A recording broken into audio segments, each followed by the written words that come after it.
Vamos começar falando do São Paulo. São Paulo, de tanta gente, São Paulo que teve o seu planejamento, a sua estratégia discutida para valer antes da bola rolar, pelo fato do professor Crespo ter decidido colocar um time reserva, jogando fora de casa no Uruguai contra o Rentistas, pela Libertadores. Foi uma pancada, vai dar errado, fez bobagem, porque tem que ignorar o Campeonato Paulista, mas esqueceram, aqueles que defendem isso, de combinar com o professor Crespo. Ele fez aquilo que ele achava ideal. E no fim, deu um empate. Então, eu queria ouvi-los sobre isso. E eu queria que vocês desdobrassem isso, porque é importante, está na rede social aqui, a gente tem que discutir isso. Errou o planejamento do São Paulo e não conquistou a vitória que teoricamente conseguiria se fosse com o time principal? E aí, é correto falar e dizer que o planejamento foi errado se o São Paulo não chegou à vitória por erros individuais? Teve um pênalti que chegou um jogador que está sozinho lá, não precisa de planejamento, tabela, infiltração, nada. Tem que bater a penalidade bem. E o cara não fez isso, né? Colocando a bola para dentro. E falha do goleiro. É correto dizer que o planejamento foi errado ou foram falhas individuais e não tem nada a ver com o planejamento? Porque poderia estar o time principal e o centroavante titular vai bater um pênalti e não faz, e o Volpi, que já aconteceu isso, embora grande goleiro, tenha uma falha. Todo mundo falou, o Crespo popou. Quem é mais forte, o Rentista ou a Ferroviária de Araraquara? Ferroviária. Se botar dois jogos, jogo de mata-mata. A Ferroviária representa o Brasil na Libertadores e o Rentista. Um jogo lá e um jogo cá. Ferroviária. Então eu não vi nada demais de o Crespo. Normalmente você popa. É porque a competição chama Libertadores. Mas se você pegar quem é os dois mais fortes, é isso aí. a Ferroviária é mais forte do que muito mais, o Rentista. É porque o outro tá na Libertadores, o professor representando o futebol. Representando o futebol uruguaio. Olha a situação que tá o Penharol, que hoje eu vou fazer o jogo, né? O Dazinho vai falar comigo daqui a pouco. Olha só que situação. O Rentista é o campeão do Paraguai, irmão? Não, o Rentista ele ganhou o torneio Apertura. Depois ele foi a pior campanha no retorno. Tudo. Aí ele conseguiu ainda ir para o Libertadores. Aquela fórmula de campeonato. Esse ano ele perdeu acho que uns 23 ou 24 jogos, ele perdeu 15. E aí, 2 jogos no ano. E aí eu vejo assim, né, esse temor todo, o São Paulo tem um jogo decisivo aí, que eu vi a organização que foi quando perdeu pro Mirassol o ano passado. E o São Paulo, ele é o seguinte, vai classificar. O Crespo fez o que ele é o treinador, o que ele quis pensar. O Leão falou assim, mas pode perder a primeira colocação, ficar entre os primeiros, mas depois alguém vai se encontrar. Quem fosse campeão vai se encontrar. Eu acho que vai ser o primeiro do grupo. Vai se encontrar. Não, se ele terminar em primeiro e depois vir um pote lá que tem um sorteio, quem pega em segundo, depois disso você pode se encontrar com todo mundo que é primeiro também. Não tem isso fugir da competição. Lógico, é muito melhor pegar um sem tradição do que pegar um Flamengo, um Palmeiras agora, né? Claro. Vai ser o primeiro mesmo assim. E outra coisa, já foi, que nem o senhor fala, a cavalaria toda contra o Binacional e perdeu. Mas tu me foi a cavalaria. Não, você estava lá. Você estava lá. Ali é o ar. Pior que La Paz. Mas não, jogou demais, Mauro, esse jogo livre. Mas foi a cavalaria toda. Mas ali foi o erro. Não te pouparam. São Paulo não perderia aquele jogo se tirasse o pé. Quis continuar no ritmo, perdeu. Então foi quem erro de diria que estratégia. fosse a cavalaria toda, poderia ter ganho ontem também. O futebol é mistério, ninguém sabe. Mistério. Eu acho que o Crespo fez e ontem os caras fez de tudo pra querer perder. Não sabe regra, não sabe nada, os caras fazem de tudo. Os caras fizeram de tudo. Regra que não dá pra dizer que não. Ele não sabe regra. Como é que você entra numa competição sul-americana? Eu tive uma O cara não sabe a regra. Pô, quando que é isso aí? Nem no União dos Operários que você falou. Exato. Na Várzea onde eu joguei, minha sorte é que na Várzea não podia pegar a bola com a mão, porque é antes de 91 quando mudou a regra. Lá no União dos Operários, você já viu o cara bater o pênalti. O goleiro nosso, por exemplo, a gente tá jogando contra o Desportivo da Penha. A Desportivo da Penha não vai, pênalti pro Desportivo da Penha. Bateu o pênalti, o goleiro do União dos Operários pegou, o meu zagueiro foi cumprimentar e meteu a mão na bola de novo, Era a mesma coisa. Foi cumprimentar o goleiro e bateu a mão na bola de novo, o juiz cala. Então é mais ou menos isso. Meu Deus do céu, meu Deus do céu. É verdade. Você acha que isso é história? É verdade. É verdade. Eu só aumento um pouquinho. Pegou. O goleiro pegou e o zagueiro foi abraçar o goleiro, meteu a mão na bola, na mão do goleiro. Bateu longe, pênalti de novo. A gente vai... O Crespo, quando foi jogar lá em Itaquera, que não levou a cavalaria principal, os torcedores do São Paulo, alguém tem que avisar esse cara. Que pode quebrar a invencibilidade, é um clássico, é Corinthians e São Paulo. Eu lembro bem aquele filme lá, Boleiros, que o Lima Duarte, que era o treinador, falou, ele não sabe o que é um Palmeiras e Corinthians. Só que nesse caso específico, eu acho engraçado essa crítica que se fez, e se fez mesmo. Pô, ele não sabe o que é um clássico. Só uma coisa, ele jogou Boca e River, ele jogou Milan e Inter, vai pro inferno, o cara não sabe que é um clássico. Não, é isso. O cara jogou o derby della Madonnina. Ele não sabe claro que ele sabe. O que é um Corinthians e São Paulo. Mas ele sabe. Pô, mas o cara jogou clássico, o River... Com todo respeito a todos os clássicos do Brasil, pra mim o clássico mais intenso da América do Sul é Boca e River. Do mundo. Vai jogar pelo River na Bomboneira. Boca e River pra mim é o maior clássico do mundo. O derby della Madonnina ele jogou. É mais que Real Madrid e Barcelona. Não, mas o cara que diz assim, tema assim de São Paulo. Você não sabe nada sobre nem o próprio clássico ele sabe. Minimamente estuda a história do cara. Pô, o Crespo não sabe o que é um clássico? Não. Pô, vai pro inferno. Mas aí é um jogo de palavras. Perdão, Mauro. É um jogo de palavras.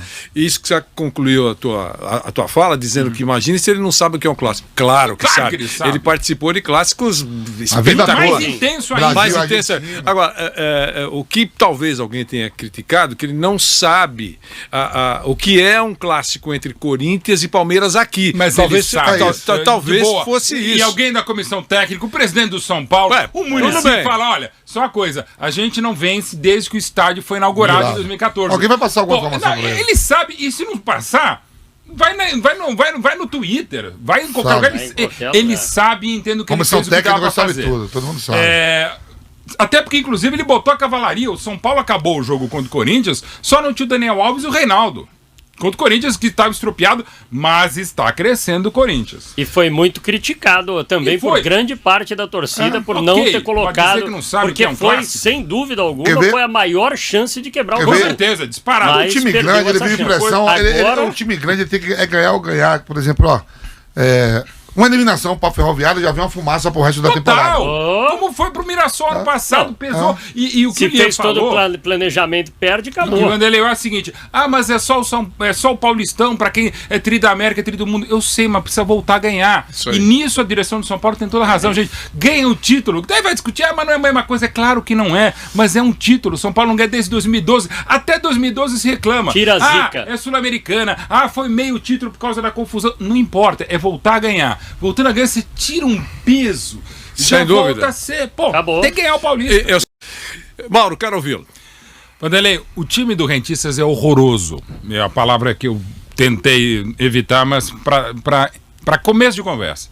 Quando o São Paulo venceu por 2-0 no Morumbi, e com um time com um jogador a mais, eu discutia não o Crespo, nem o trabalho, nem os três zagueiros, mas eu entendia que naquele momento o São Paulo poderia ter ficado com 2, que era só um atacante ou meio atacante do Rentistas, e o São Paulo jogar um pouco mais, mas venceu 2-0, foi o primeiro sinal de alerta de que o elenco estava desgastado. O jogo contra o Corinthians, ainda que não fosse os titulares, mas o São Paulo acabou com 9 titulares lá em Itaquera, já mostrava alguma coisa. E o jogo contra o Racing, que vai ser sempre um grande resultado de empatar em Avejaneda, mas a votação do São Paulo não foi boa. E ainda perdeu lesionados por questões musculares que envolvem o excesso de jogos, Luciano e Daniel Alves. Então eu entendo que o São Paulo tinha que jogar, ou pelo menos poupar a maioria dos titulares. Até porque, domingo, contra um time muito bom, que é o Mirassol, que é o Barcelona do Messi com o Guardiola, se comparado a Rentistas, o São Paulo só não venceu porque o Muralha teve outra grande atuação. O São Paulo com reservas jogou melhor, embora com outro esquema, né? Jogou com 4 lá no interior paulista e ontem voltou a jogar com 3.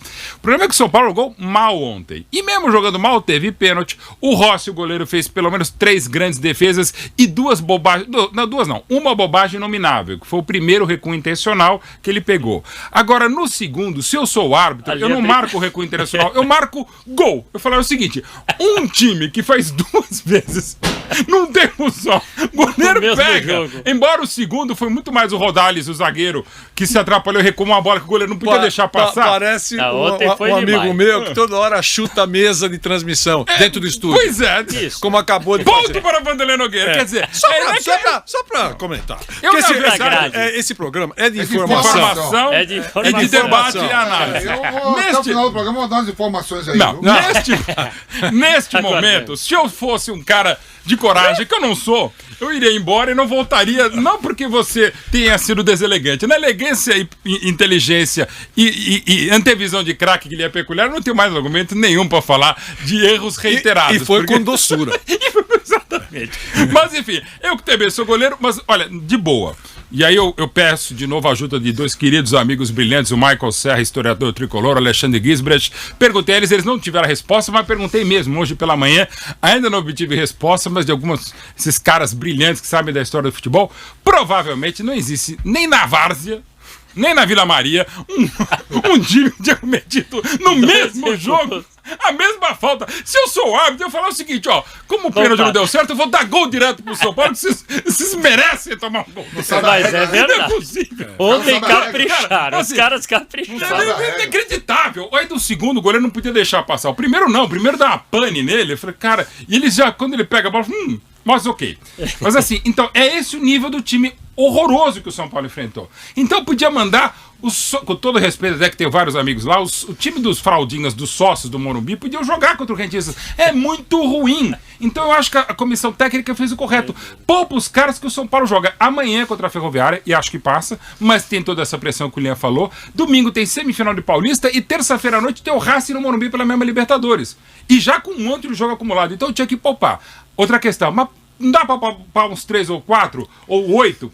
Ok, só tinha um titular ontem. Mas, de novo, gente, é tão ruim o Rentistas, com todo respeito e como toda frase assim, já desrespeitando pra caramba o do Rentistas, que você podia mandar o time que fosse. O problema é que o São Paulo jogou mal.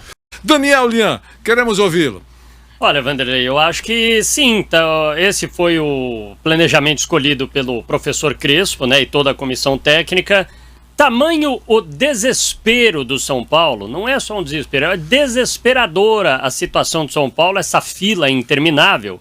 Então o São Paulo já está optando por tentar vencer aí um campeonato já no início da temporada, tira essa zica, lava a alma e aí vai embora para tentar os outros campeonatos. Esse ano, ao contrário do ano passado, São Paulo vai se classificar para próxima fase da Libertadores, não vai ter muitos problemas. Precisa de 2 pontos. Para classificação, precisa de 2 pontos, vai ter jogos em casa, enfim. O São Paulo até pode ser líder do grupo. Ontem foi por detalhes que o São Paulo não conseguiu a vitória. Segundo tempo, São Paulo jogou melhor do que a equipe do Rentistas e por alguns detalhes, a infelicidade aí do Vitor Bueno de perder, enfim, o pênalti, teve ali algumas chances, mas o São Paulo vai se classificar na Libertadores. O problema é que precisa se classificar no pote 1, porque se classificar em segundo lugar, aí vai pegar bucha na próxima fase. Aí você pode enfrentar os gigantes aí na próxima fase, que não é nada saudável num início assim de Libertadores. Então, São Paulo tem que fazer aí a sua lição de casa nos próximos jogos da Libertadores, conseguir a primeira colocação e o Paulista, quem sabe aí esse ano saia da fila. Como diz a diretoria do São Paulo atual, o Paulistão é a Copa do Mundo do São Paulo. Então, vamos ver aí o que dá. Mas, por enquanto, o planejamento acho que está certo.